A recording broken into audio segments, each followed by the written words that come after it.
आज बात करेंगे दोस्तों बंटवारा सूट पर। बंटवारा सूट क्या है, मुखिया जी से पूछें। दोस्तों पूर्णिया खबर पर फिर से एक बार आपका स्वागत। दोस्तों हमारे साथ है मुखिया तनवीर आलम बरादगढ़ पंचायत के। दोस्तों इनका वीडियो आप पहले भी देख चुके हैं, बताइए सर।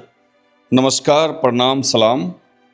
बंटवारा सूट वो चीज़ है, किसी भी चीज़ को हम बांटते हैं वही बंटवारा सूट है।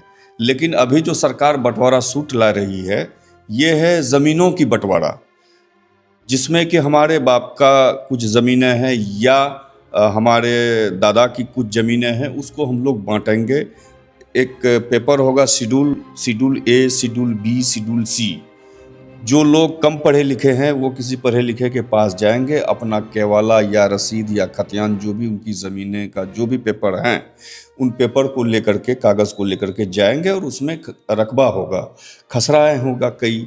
अगर एक ही खसरा है तो उसमें जितना भी रकबा, जितनी भी ज़मीनें हैं वो सभी ज़मीन को जितने भी भागों में जितने भी वारिस हैं उस शख्स के, उन सभी के नाम पर बहु हिस्सा बराबर। अगर मुस्लिम एक्ट के अनुसार हम देखेंगे तो मर्द को 2 हिस्सा, औरत को 1 हिस्सा मिलता है। तो मर्द का 2 हिस्सा, औरत का 1 हिस्सा, वही है बंटवारा सूट। और सभी का नाम का एक अलग अलग पेज, अलग अलग वर्क में उनका नाम, पिता, उसके बाद मौजा, थाना नंबर, खाता नंबर, खसरा नंबर और कुल रकबा। तो अमुख खसरा, कई खसरा होगा तो इस खसरा में अगर सहमति बन गई कि हम लोग 4 खसरे की ज़मीन हैं, 4 बहन भाई से हैं, तो एक ही खसरा में अपना शेयर को वो पुरा सकता है। या नहीं सहमति बनी तो सभी लोग सभी खसरा में अपना हिसाब का जो भी उनका शेयर है उस हिसाब से वो लेंगे, वही है बंटवारा सूट। अब आप कहेंगे कि मुस्लिम एक्ट में क्यों 2 है, तो हम आपके माध्यम से बताना चाहेंगे कि मुस्लिम एक्ट में 1 हिस्सा औरत को जो मिलता है तो वो बाप का संपत्ति में मिलता है, 1 हिस्सा उनको अपना शौहर का भी संपत्ति में 2 आना मिलता है, 2 आना उसको बेटे के संपत्ति में मिलता है।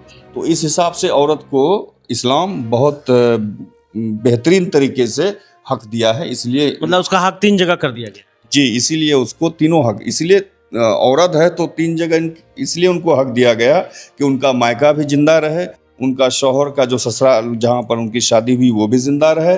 अगर उनकी शौहर चले गए हैं, उनका जो पुत्र है तो उनके यहाँ भी उनका हिस्सा बरकरार रहे। अच्छा मुखिया जी, थोड़ा आसान भाषा में बताइए इसका करने का प्रोसेस क्या है। अगर कोई आदमी का है, अगर करना चाह रहा तो क्या करे वो? सबसे बेहतर ये है कि आप अगर स्टाम्प आपके पास नहीं है तो सादा कागज़ ही आप ले लें, उसको जितने भाई या बहन हैं तो उतना वर्क ले लें और ज़मीन का जितना, सबसे पहले ऊपर का पन्ना में आप दर्शा दें जितनी भी ज़मीनें हैं, मौजा, खाता, खसरा, रकबा टोटल कर दें। उसके बाद उस पन्ना को उल्टाइए, दूसरे में बड़े से स्टार्ट करें कि बड़े, जिसका जो भी बड़े हैं वो अपना नाम लिखे, उनका पिता भी रहेगा और उसके बाद खाता, खसरा, अगर सहमति बनी हुई है, खसरा वाइज अगर आप लेना चाह रहे हैं प्लॉट वाइज तो वह इतना डाल दीजिए, एक ही खसरा डालिए और अपना हिस्सा लिख लीजिए। अगर प्लॉट वाइज नहीं हो पाया, खसरा वाइज सहमति नहीं बनी तो सारा खसरा को आप उस पन्ना में लिखिए, बड़े का भी, छोटे का भी, उससे छोटे का भी, उससे छोटे का भी, और जो बहनें हैं उनका भी, माएँ हैं जीवित तो उनको भी 2 आना। ये है बंटवारा सूट।